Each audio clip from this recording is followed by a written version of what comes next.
The night sky was a velvet black, dotted with a few scattered stars that barely cut through the storm clouds gathering overhead. Inside the cockpit of Flight 728, the atmosphere was deceptively calm. Captain Marcus Reynolds, a veteran with decades of experience, had settled into his seat, eyelids heavy, lulled by the gentle hum of the engines and the rhythmic sway of the aircraft. Beside him, the first officer, a younger pilot named Leo Kim, was reviewing the pre-flight checklists, his fingers tracing the worn lines of the manual like a ritual he had performed countless times. But there was a tension in the cabin that neither of them could ignore, subtle yet insistent, like the low vibration of a drumbeat beneath the roar of a storm. Outside, the winds were picking up. Rain hammered against the fuselage, each droplet striking with a sharp staccato that echoed in the cockpit. Lightning split the sky in jagged veins, illuminating the pilot instruments in stark white flashes. Marcus's hand instinctively gripped the yoke tighter, though he told himself it was merely habit. He had flown through turbulence before, through storms that could have grounded lesser aircraft. Yet tonight there was something different, something that gnawed at the edges of his consciousness. The passengers in the cabin below were oblivious to the impending chaos. A mother whispered soothing words to her child, her hand clasped tightly around the small fingers of the boy, who stared wide-eyed at the overhead screens. Couples held hands, some leaning into each other with the quiet intimacy that only a long flight could allow. And somewhere near the middle of the plane, a man slumped against the window, his face pale and drawn, lost in thought as he stared into the darkness beyond the rain-smeared glass. Hours into the flight, the storm worsened. Turbulence jolted the plane, forcing the seatbelt sign to flicker on and off like a warning. Marcus's instincts told him to awaken his co-pilot fully, but he hesitated, the weight of exhaustion pressing on him like a physical force. It was then that a voice broke through the hum of the cabin intercom, distorted and panicked. "Captain, we have a situation." Marcus stirred, eyes snapping open. Leo, though calm on the surface, had a tension in his shoulders that betrayed his worry. "Report," Marcus said, his voice steady despite the sudden adrenaline surge. Before Leo could respond, the voice of the passenger from earlier, the man slumped near the middle of the plane, shouted, cutting through the rising panic like a flare, "Is there a pilot on board?" The cabin erupted in confusion. People turned in their seats, eyes wide, whispers rising into terrified murmurs. Flight attendants scrambled down the aisles, checking seatbelts and calming passengers, but the urgency in the man's voice was unmistakable. Marcus realized with a jolt that the first officer's headset was dead, that the instruments were flickering sporadically, and that the storm outside was not just violent, it was monstrous. In the midst of the chaos, Marcus's thoughts drifted for a moment to a small boy in the cabin, a boy with dark skin and wide, fearful eyes, clutching a stuffed animal with white-knuckled intensity. The boy had a calmness in his gaze that Marcus found unnerving, almost as if he understood the danger with an instinct that transcended age. Marcus's heart ached at the thought of what might happen, and he knew he had to act. And right there in the middle of this rising storm, he turned to the audience watching this unfold and said, "If you're seeing this, make sure you hit that subscribe button and like the video, because the story only gets more intense from here. I want to know, where are you watching from? Let me see your comments below, because this is one flight you won't forget." Back in the cockpit, Marcus and Leo scrambled to regain control.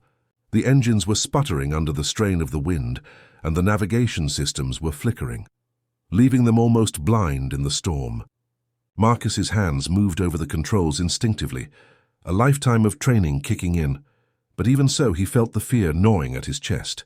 There was a voice in his mind, one that whispered the unthinkable.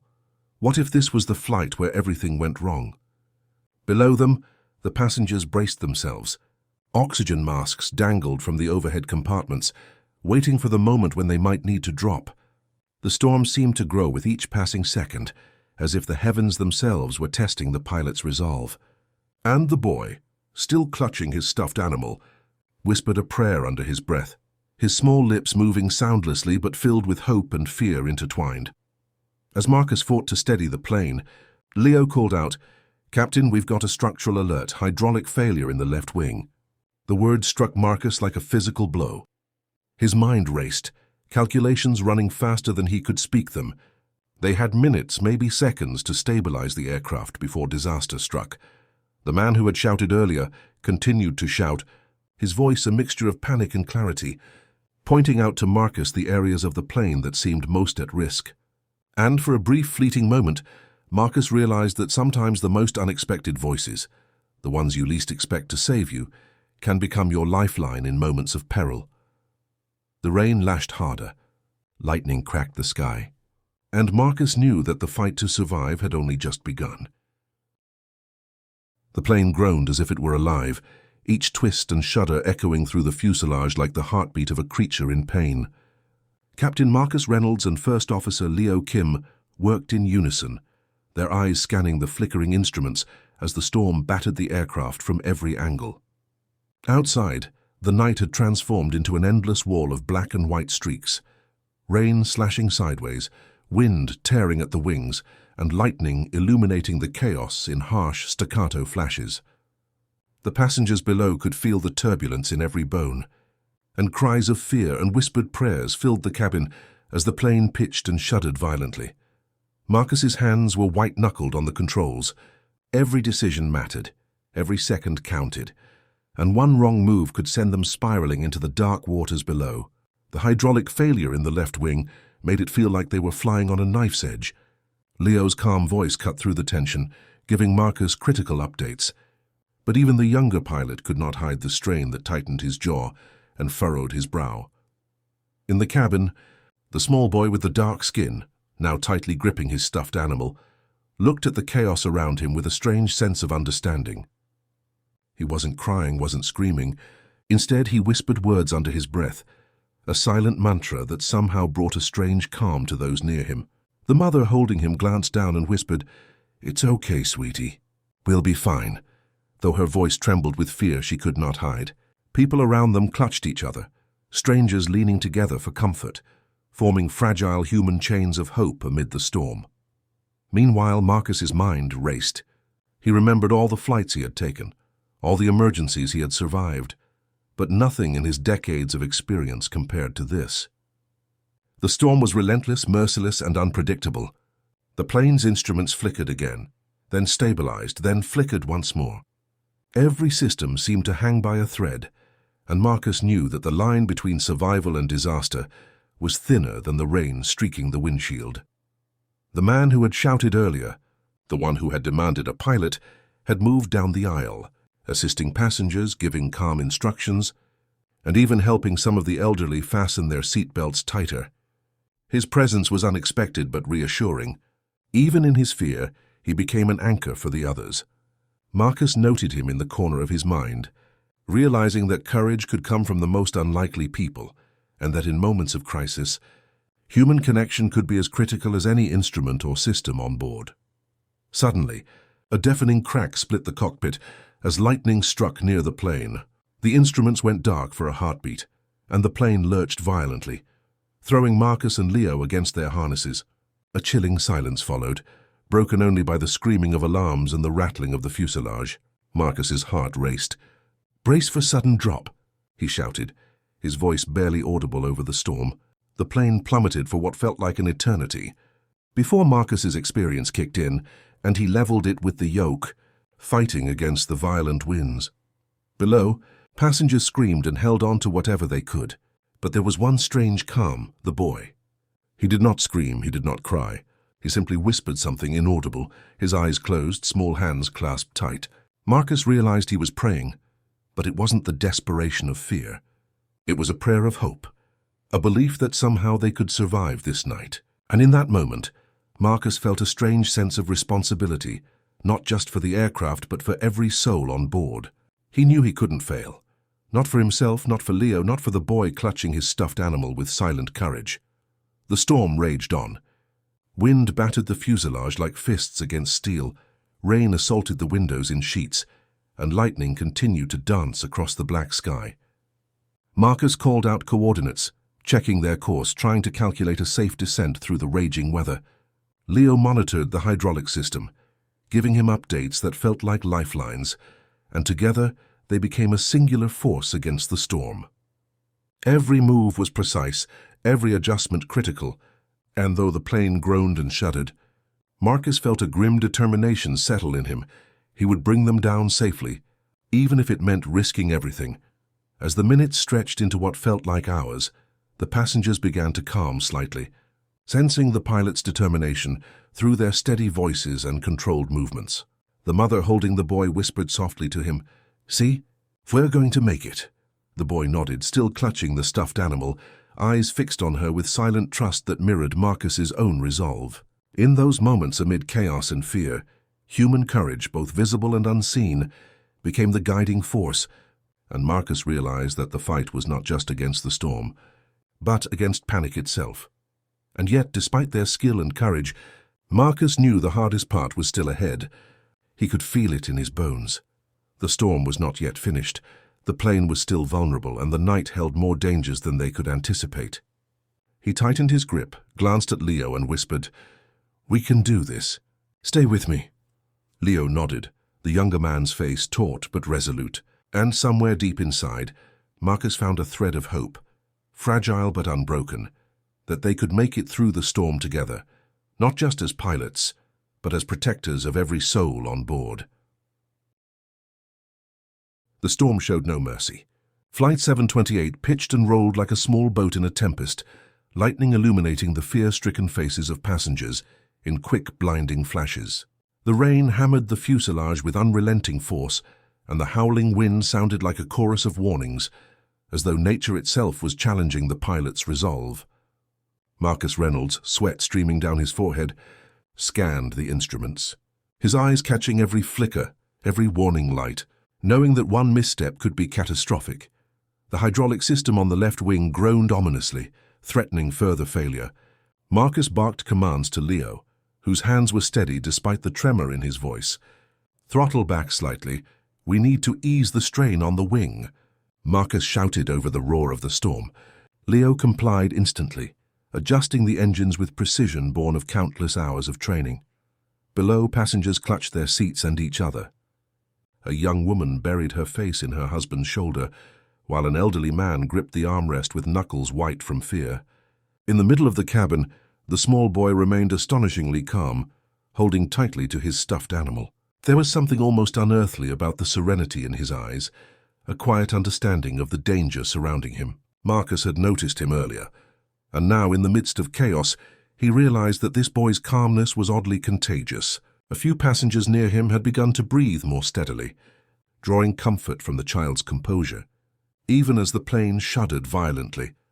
Suddenly, a loud metallic bang echoed from the rear of the plane, followed by a shudder that ran through the cabin. A tray table had come loose, and the overhead compartments rattled violently. Panic flared again, passengers screaming as the plane dipped sharply. Flight attendants tried to maintain control, shouting instructions, but the fear was palpable. Marcus gritted his teeth, focusing on the instruments and the violent movements of the aircraft. He knew that keeping the plane level was only half the battle. He also had to manage the morale of those below. "Everyone stay calm. Listen to the crew." Marcus's voice boomed through the intercom, his authority cutting through the terror.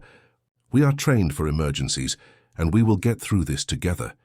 There was a pause, then the sound of shuffling and murmured reassurances as passengers did their best to follow instructions. Even in the heart of chaos, a fragile thread of order persisted, maintained by the pilot's skill and presence of mind. The storm was relentless, and Marcus could feel the plane straining against the fury of nature. The clouds seemed to close in around them, the turbulence growing more violent with each passing minute. Lightning struck close enough that the fuselage shook, and the roar of thunder made it impossible to hear anything except the alarms. Yet Marcus remained resolute, scanning every gauge, calculating every maneuver. He knew that the survival of everyone on board depended on his ability to stay calm under pressure, to trust his instincts, and to guide Leo through the worst of it. Leo glanced at Marcus, his jaw tight. "We need to consider an emergency landing, Captain. We can't keep going like this much longer." Marcus nodded, acknowledging the truth in the words. The nearest airport was still miles away, but with the storm as it was, they could not risk flying blindly any longer. "Prepare for descent," Marcus said, voice steady despite the tension coiling in his chest. "We'll make it, Leo. We just need to stay focused." The descent was terrifying. Rain streaked the windows with unrelenting force, the wind battering the plane from all directions. Marcus and Leo worked in perfect synchronization, adjusting flaps, throttling engines, and carefully navigating through the storm. Every passenger bracefully awaited their fate, some whispering prayers, others silently holding hands with strangers around them. The small boy, still clutching his stuffed animal, whispered under his breath, his voice soft but full of hope. Marcus caught it and felt a pang of resolve tighten within him. If this child could maintain faith in such terror, so could they all. As the plane shook violently again, Marcus's mind flashed to the man who had shouted earlier, the one demanding a pilot's presence. He had moved through the cabin, helping others fasten seatbelts and comforting frightened passengers.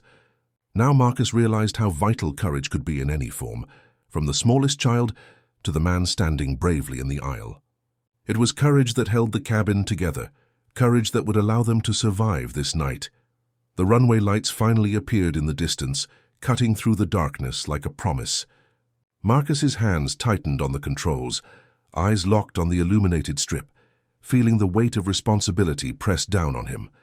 Every maneuver, every adjustment had to be perfect. The storm was not finished yet, but they were close to safety. Below, passengers clutched their loved ones, some whispering encouragements, others crying silently, but all united by the desperate hope that they would survive. The plane shuddered violently one final time as it approached the runway. Marcus guided it steadily, the tires screeching as they made contact with the wet tarmac. The aircraft skidded, resisted the wind, but slowly and carefully it began to slow. Relief washed over Marcus and Leo, though the storm raged on around them. The passengers erupted in cheers, tears streaming down faces as they realized they had survived. The boy hugged his stuffed animal tightly, a small smile breaking across his face as he looked up at the pilots who had guided them through the terror. Marcus allowed himself a brief moment of rest, knowing that they had faced the worst of it together. He glanced at Leo, who nodded with exhaustion but satisfaction. The fight was not over. The storm still raged outside and the runway was slick and dangerous, but they had survived the immediate crisis. The passengers began to disembark, some embracing strangers, others whispering prayers of thanks, all forever changed by the night's events. And as Marcus watched them, he realized something profound. Bravery did not always come from strength alone. It came from hope, from compassion, and from the ability to face fear head-on. Tonight, every person on that plane had shown courage, from the smallest child to the most terrified adult. And as they stepped into the shelter of the airport, Marcus knew that this night would be remembered, not just for the storm, but for the human spirit that had carried them through it. The aircraft finally came to a halt on the rain-slicked tarmac, the engines humming a low, exhausted whine as the storm continued to rage above. Inside, the cabin was a mixture of relief, exhaustion, and lingering fear. Passengers clutched one another, whispering words of gratitude and disbelief, while flight attendants moved quickly to calm frayed nerves and assist the elderly and injured. Marcus and Leo sat in the cockpit for a moment longer, catching their breath, letting the adrenaline slowly ebb from their bodies.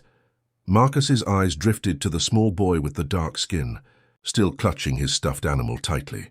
The boy's mother leaned close, whispering softly, and for the first time Marcus noticed the fear in her eyes give way to gratitude and pride. The boy had remained calm when everyone else had panicked, and his quiet courage had been contagious. Marcus felt a lump rise in his throat. Sometimes the smallest presence could make the biggest difference. In the cabin, the man who had shouted earlier, the one demanding a pilot, was quietly helping passengers unbuckle their seatbelts and retrieve luggage from the overhead compartments. His voice, which had cut through panic earlier, now carried reassurance, calm authority, and empathy.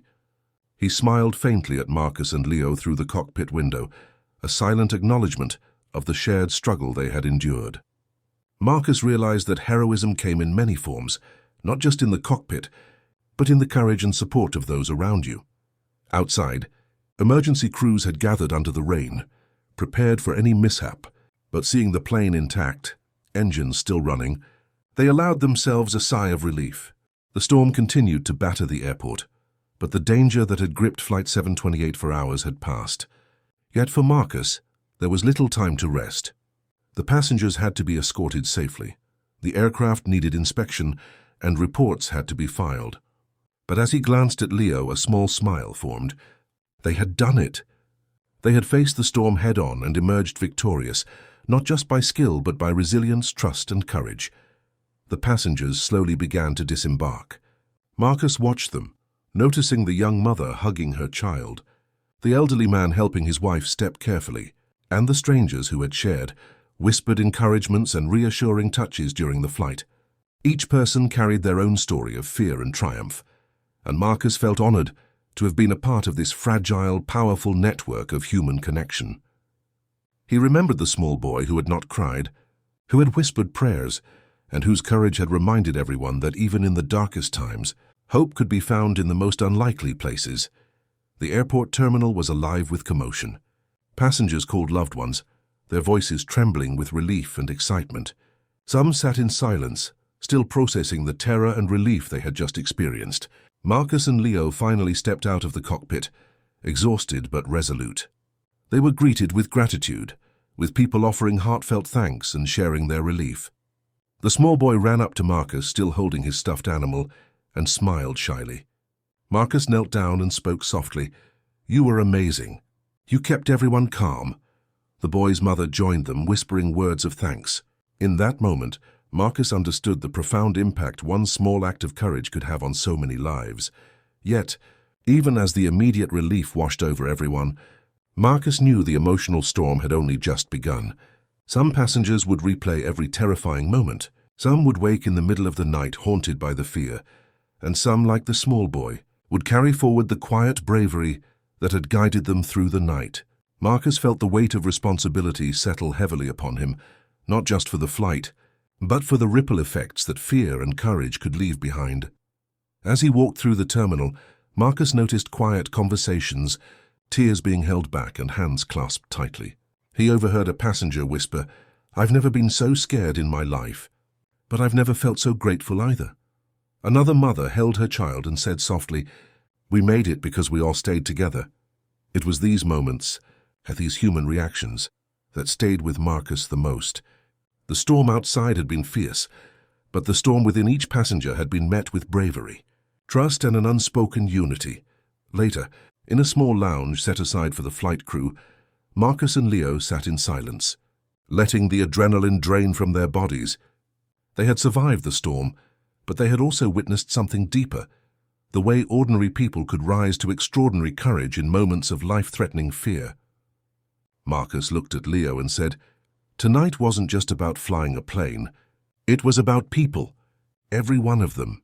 And that boy, he reminded me why we do this." Leo nodded, understanding completely. The storm had tested them all, but it had also revealed the profound depths of human resilience and hope. As the rain finally eased outside, Marcus allowed himself a brief moment of reflection.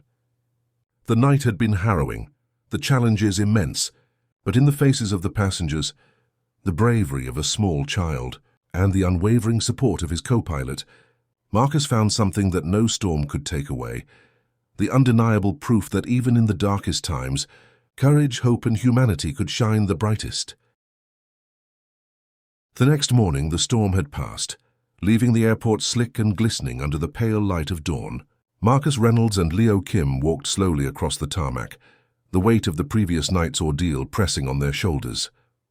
They had survived, the passengers had survived, but the echoes of the terror and the relief still lingered in their minds. The air smelled clean, washed by rain, yet each breath carried the heavy residue of fear, transformed into gratitude. Inside the terminal, families reunited with tearful embraces, their conversations a mixture of shock, relief, and disbelief. Marcus watched quietly, taking in the small victories that had resulted from a night of chaos. The elderly couple who had clutched each other for dear life now held hands with trembling smiles. The mother and her small boy walked slowly, the child still clutching his stuffed animal, the faintest shadow of a smile on his face. Marcus felt a lump in his throat, understanding that these simple acts of survival were more powerful than any medal or recognition he could ever receive. He found the man who had shouted earlier, the passenger who had demanded a pilot, now sitting quietly in a corner, helping others file reports and assist with luggage. Marcus approached him and offered a handshake. "You were incredible last night," Marcus said. The man's eyes met his, tired but resolute. "We all did what we had to," he replied, his voice calm, carrying a weight of shared responsibility. Marcus nodded, realizing that heroism was not always about recognition. It was about action in the face of fear, about holding the line when everything else seemed lost. Meanwhile, the small boy, whose bravery had quietly inspired those around him, wandered toward the exit with his mother. He paused, looking back at the aircraft that had been both prison and lifeline. Marcus caught his gaze and smiled, and the boy's tiny hand waved before he was swept away in the crowd. Marcus thought about how much courage it took to remain calm, to believe, and to inspire others in moments when panic seemed inevitable. That child had taught him something profound. Hope and resilience could come from the most unexpected sources. Later, in a quiet corner of the airport lounge, Marcus and Leo finally allowed themselves to relax. Their hands shook slightly from exhaustion, their minds replaying every moment of the flight. "It wasn't just the storm," Leo said softly. "It was everything, fear, responsibility, knowing that a single mistake could cost lives. But we did it." Marcus nodded, thinking not just of the pilot's skill, but of the collective courage of the passengers, the calmness of a small child, and the quiet bravery of the man who had demanded a pilot. "We all did it," Marcus agreed. "And we all survived together." News crews began to gather, capturing footage of the storm-ravaged runway and interviewing survivors. Passengers recounted their experiences, their voices trembling between fear and gratitude. Many described the courage of others, pointing out the boy and the man who had helped calm the cabin. Marcus watched the scene unfold, feeling a mixture of pride and humility. He realized that survival was never the result of one person alone. It was the sum of courage, cooperation, and belief in the possibility of hope even when circumstances seemed hopeless. By midday, the airport had returned to its usual rhythm, the chaos of the storm giving way to normalcy. Yet Marcus knew the events of the night would linger in memory, in hearts, and in the lives of every person who had been on Flight 728. He thought about the small boy, the mother, the man who had shouted for a pilot, and the countless others who had faced fear and responded with bravery. He understood that the night had changed them all, teaching lessons in courage, hope, and human connection that would resonate far beyond the storm. As Marcus prepared to leave the terminal, he reflected on the profound impact of the flight. The storm had tested his limits, challenged his experience, and threatened everything he had worked for. But it had also revealed the resilience, courage, and humanity of everyone on board. In moments of extreme fear, when survival seemed uncertain, people had risen above panic, connected with one another, and demonstrated that hope and bravery could shine brightest in darkness. Finally, Marcus allowed himself a deep breath, the tension easing slightly but never fully leaving. He knew the memories of Flight 728 would stay with him forever, the fear, the adrenaline, the hope, and the quiet acts of courage that had saved lives. He knew that the passengers too would carry these memories, and that in some way they were all connected by the shared experience of surviving the storm together. Marcus walked toward the exit, the sun breaking through the clouds, a new day beginning, yet the echoes of the night's courage and resilience remained, a testament to the power of the human spirit. By evening, the storm had fully passed, leaving the city drenched and glistening under the setting sun.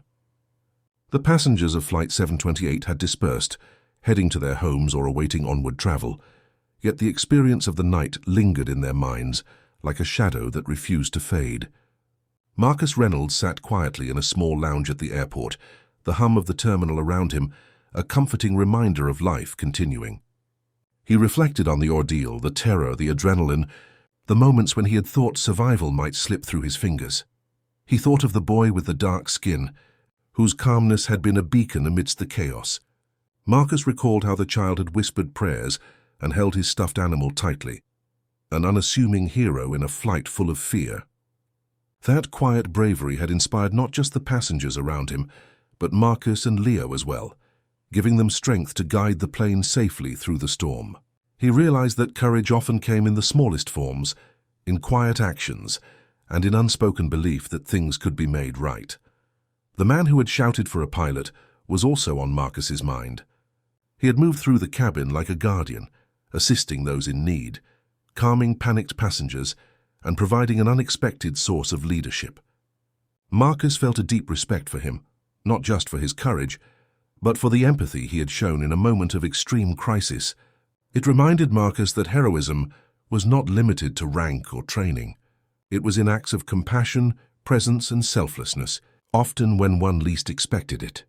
As Marcus walked through the terminal, he overheard fragments of conversations, passengers sharing their experiences, recounting moments when fear had threatened to overwhelm them and when courage had guided them through. A young couple spoke about how the boy's calm presence had comforted them. A mother described how she had drawn strength from the man who had shouted, and an elderly man shared his gratitude to Marcus and Leo for keeping the aircraft steady. These stories intertwined, creating a tapestry of human resilience, of hope and bravery that had carried everyone through the night. Marcus thought about his own emotions, the fear he had felt in the cockpit, the weight of responsibility pressing down on him. He realized that while training and experience had guided his hands, it was the collective courage of the passengers, the child, the man, and his co-pilot that had truly saved them. The lesson was clear. Survival was never just about skill or preparation. It was about humanity, about standing together when everything seemed lost. Hours later, as the last passengers left the terminal, Marcus and Leo walked outside.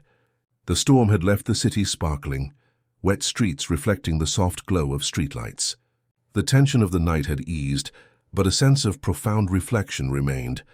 Marcus watched as a few late travelers hurried past, their faces still showing the traces of fear turned into gratitude. He thought about the bonds formed that night, bonds created not through words but through shared experience, through surviving fear together. Finally, Marcus turned to Leo, his voice quiet but steady. "We did more than fly a plane tonight," he said. "We reminded people and ourselves that courage exists in everyone, often in ways we least expect." Leo nodded, understanding fully, and that even in the darkest storms hope can be found. They stood in silence for a moment, watching the city breathe under the calm after the storm. The passengers had gone, but the echoes of bravery, the quiet courage of the boy and the selfless acts of others lingered, like an invisible thread connecting them all. Marcus knew the experience would stay with him forever, not as a tale of terror, but as a testament to human spirit, the resilience, compassion, and courage that could shine brightest in moments of fear.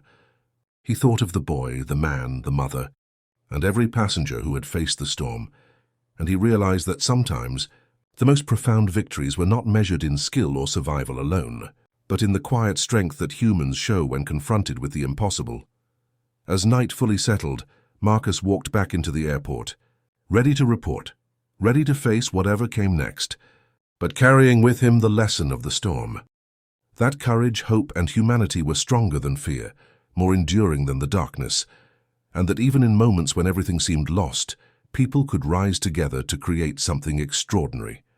Flight 728 had survived, and in doing so it had shown the enduring power of the human spirit.